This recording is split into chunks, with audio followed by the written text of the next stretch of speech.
9 बैठकें हो गई हैं, कोई हल नहीं निकला है। नहीं बेटा, दुनिया में कौन सी प्रॉब्लम है जिसका हल नहीं निकल सकता। किसान समझा रहे हैं भाई मोदी जी ये बात गलत है, मगर उसके पीछे जो कॉर्पोरेट सेक्टर है वो इस बात को मानने नहीं देता। वो बहुत तकड़ा है, बहुत उसके पास धन है। ते प्रॉफिट वाली बात को वो क्यों ना लें। भूख, पैसा कमाने वाले की भूख मर ही नहीं सकती। हिंदुस्तान की सरकार को समझ आनी चाहिए कि लोग इतने बुद्धू नहीं हैं जितने ये मानकर चल रहे हैं। एक कहता भी फरीदा भुख भरी, राती सुत्ते खा के तड़के आन खड़ी। जब तुम्हारे पास अनाज ही नहीं, काम ही नहीं, तो फिर क्या करोगे? पता चल गया ना, आपके गर्दन में अंगूठा दे दिया। अब ये सभी भाई हैं, सभी के पेट की बात है, इसलिए ये बात क्रांति आई। बात क्या, एक अंग्रेजी में कहते हैं गिव एंड टेक, भी दो और 10 लो। ये बात उसके साथ बांध दी। क्या मैं इसको कहता हूँ कि गाय के कीले पर गधा बांध दो। ते गधे नु कहणगे तेन गऊ कोले खड़ा करता है, तू गऊ दे किले ते बनता है, तो पता तेन की दे, किला तो किला ही, भावें गऊ बन दे भावें गधा बन दे। बैठक 9 बैठकें हो गई हैं और कोई हल नहीं निकला है। आज हमारे साथ हैं भाई बलकौर सिंह। आइए उनसे जानते हैं कि आखिर क्यों नहीं हल निकल रहा, ऐसा क्या है सरकार के मन में कि वो राजी ही नहीं हो रहे हैं। सत श्री अकाल बाबा जी। अगर मैं बात करूं, 9 बैठकें हो गई हैं, कोई हल नहीं निकला है। नहीं बेटा, दुनिया में कौन सी प्रॉब्लम है जिसका हल नहीं निकल सकता। 2 विश्व युद्ध लड़े गए, उन पर तो मेज पर बात हुई, हल निकला ना, निकला। ये तो एक देश का कानून है ना, निकल सकता है। सिर्फ नीयत और नीति सीधी चाहिए। किसान समझा रहे हैं भाई मोदी जी ये बात गलत है, मगर उसके पीछे जो कॉर्पोरेट सेक्टर है वो इस बात को मानने नहीं देता। वो बहुत तकड़ा है, बहुत उसके पास धन है, वो इन्वेस्ट करता है, इसीलिए इनको वोट मिलती हैं, फिर गद्दी पर बैठते हैं और उनके लिए नीतियाँ बनाते हैं, इसीलिए हल नहीं निकल रहा। अच्छा, जैसे कॉर्पोरेट सेक्टर है, अपनी चलानी है, अपनी मनमानी है।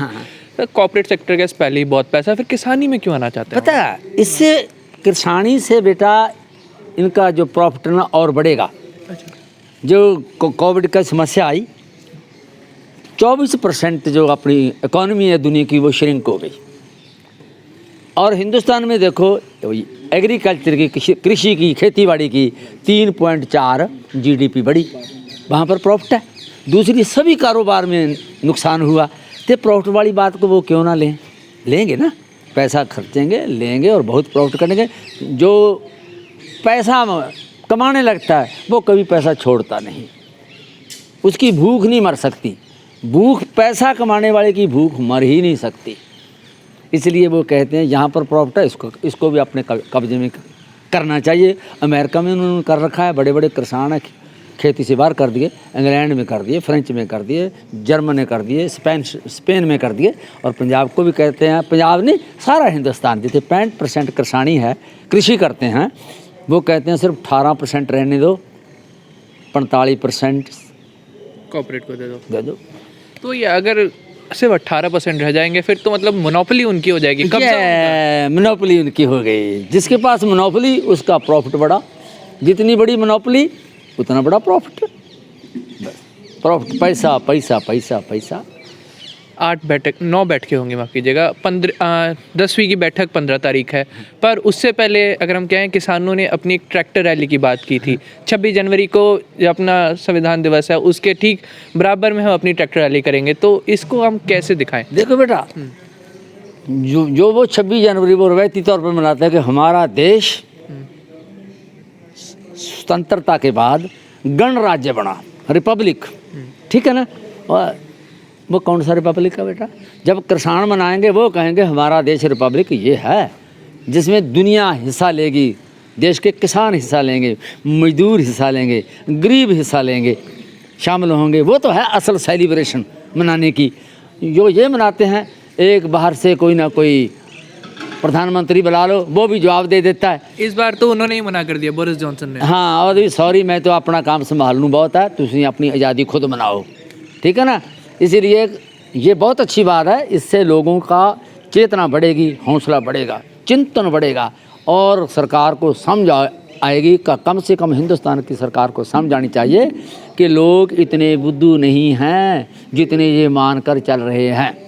सर चेतना की बात की बाबा जी आपने, अगर हम बात करें ये जब बिल आए थे ना, नॉर्मली बहुत सारे बिल आते हैं जिनके बारे में पता भी नहीं होता, पर जब ये बिल आए तो बिल्कुल किसानों का आक्रोश जाग गया कि भाई ये हमारे लिए खतरे की घंटी है। पता चल गया, हाँ जी, पता चल गया बेटा भी ये बिल तो हमारे पेट पर लात है।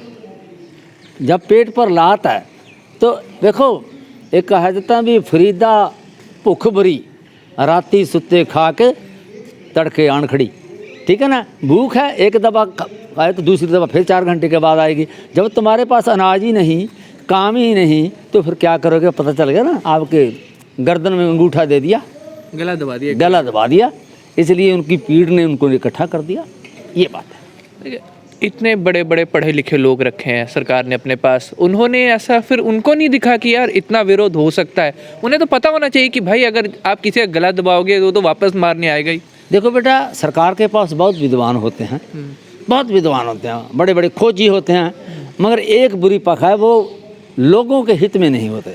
वो सिर्फ सरकार और सरकार की नीतियों के हित में होते हैं, क्योंकि उनको अच्छी तनख्वाह मिलती है, अच्छी अयाशी मिलती है। वो उनको क्या लोड़ है, क्या ज़रूरत है कि किसी गरीब की बात करें? वो क्लबों में रहते हैं, पबों में रहते हैं, टबों में रहते हैं, ठीक है ना। वो जिस्म फरोशी की रोमांस में रहते हैं, वो पीड़ की, दुख की उनको क्या मालूम ही, कोई एहसास ही नहीं। उनको सब पता है, उनको ये है भी हम क्या बिगाड़ सकते हैं। मगर जब लोग खड़े हो जाएं तो क्रांति आती है, पक्की बात है, क्रांति आएगी। और क्रांति का असर दिख भी रहा है, और सारे लोग खड़े हुए हैं। देखो देश में क्रांति चाहिए। क्रांति आती आती बहुत दफ़ा हाथ से स्लिप कर गई, ये पक्की बात है। और ये सब आज काम चल रहा था 1857 से, बार बार स्लिप की। भगत सिंह के हाथों हुई, वो भी स्लिप कर गई। गदरी बाबे आए, वहाँ भी स्लिप कर गई। कोई बात नहीं, अब लोग खड़े हुए हैं, लोग पीछे हैं, उनको मालूम है अब ये हिंदू सिख नहीं है, अब ये सभी भाई हैं, सभी के पेट की बात है। इसलिए ये बात क्रांति आएगी। अब एक बार आती अड़ी की बात बोलते हैं, सरकार बार बार एक बात बोलते हैं कि अड़ी हुए हैं कि हमारे हट करते हैं। हाँ जी, हट करके बैठे हैं, पर उनको उनकी भी सुननी चाहिए। पर कहीं ना कहीं क्या आपको लगता है कि सरकार की बात सुनने लायक है? सरकार की बात सुनने लायक ही नहीं। लोग तो बेचारे थोड़ा सा भी सही करें ना, वो कहते हैं कुछ ना कुछ तो किया है। सरकार के मन में है ही नहीं कि हम ठीक करें, करने नहीं, धोखा दे रहे हैं, पखंड कर रहे हैं, फ्रेब कर रहे हैं, अडंबर रचा रहे हैं, हिपोक्रेट ने। इसलिए उनकी बात सुनने लायक ही नहीं। मैं तो चाहता हूँ कि ये किसानों की बात सुने बस। और शायद शुरू की भी थी, पर अब शायद क्योंकि 2 बातें मानी थी पहले जो कुछ मीटिंग हुई, तो पर उसके बाद फिर बात वहीं पे आके अटक गई। पता बात क्या, एक अंग्रेजी में कहते गिव एंड टेक, भी दो और 10 लो। हाँ, ये बात उसके साथ बांध दे। क्या मैं इसको कहता हूँ कि गाय के कीले पर गधा बांध दो, ठीक है, गधा बांध दिया, गधे के पीछे कुत्ता बांध दो, कुत्ते के पीछे बिल्ली बांध दो, बिल्ली के सामने मुर्गा फेंक दो, फिर क्या होगा? लड़ाई। ठीक है, सरकार यही काम कर रही है। मतलब एक तरह से लड़ाना चाहती है कि बस कह दिया कि हम तो कंसेशन दे रहे हैं, हम तो आपकी बात मान रहे हैं। देखो भी हमने तो देखो बिल्ली को मुर्गा दे दिया, बिल्ली तो मुर्गा खाएगी, फिर कुत्ता खड़ा है, कुत्ते ने कहणगे भी तेन गधे के पीछे दबा आता है, तो कमला बंदा की हो सकता है? तो गधे ने कहणगे तेन गऊ को खड़ा करता है, तू गऊ के किले ते बनता है, तो बात तेन की देइए, किला तो किला ही, भावें गऊ बन दो भावें गधा बन दो। बड़े खत्म ने हरामजादे लोग हैं। इसलिए ये उनकी बेईमानी है, नीत बुरी है, खोटी है। अच्छी नीत के साथ काम करे। देश पहले ही बहुत गरीब है, हमारी एनर्जी वहाँ पर वेस्ट हो रही है। क्यों हो? गरीब लोग हैं, गरीबी के साथ हमदर्दी करें और लोगों की मदद करें, उनको विद्या दें, सेहत दें, सत्कार दें, सम्मान दें, सुरक्षा दें, फिर लोग को कोई समस्या नहीं लोगों की। बाबा जी मेरा आखिरी सवाल, अगर सरकार फाइनली मत आ जाती है या बोलते हैं कि वो समझ जाते हैं कि किसान क्यों डटे और ये कानून वापस लेते हैं, तो क्या लोग वापस उनको माफ़ कर देंगे? नहीं, ये भारत के लोगों की एक पक्की बात है, लोग माफ़ कर देते हैं। ज़्यादा देर ना आपके दिल में ये बैर की भावना नहीं, बदले की भावना नहीं रखते, कभी नहीं रखते। लोगों के पास कितना टाइम है कि 24 घंटे बदले की भावना। गलती और बदला और नुकसान तो सरकारें करती हैं, लोग तो जीना चाहते हैं। इसके हिंदुस्तान के लोग माफ़ कर सकते हैं। अगर ये कहते हैं भी बहनों भाइयों मैं मासूम था, मेरे को मालूम नहीं था, मेरी समझ बड़ी नहीं थी, आप लोगों ने मेरे को समझदार बना दिया, लो भाइयों कानून आज से रिपील, गल खत्म, माफ़ कर देंगे। शुक्रिया बाबा जी। ओके। तो ये हमारे साथ थे बाबा बलकौर सिंह और उन्होंने हमें काफ़ी अच्छे तरीके से समझाया कि आखिर क्या क्या हुआ और क्या क्या हो सकता है। सो अभी के लिए बस इतना ही। चंडीगढ़ से अमित कुमार, ANV न्यूज़।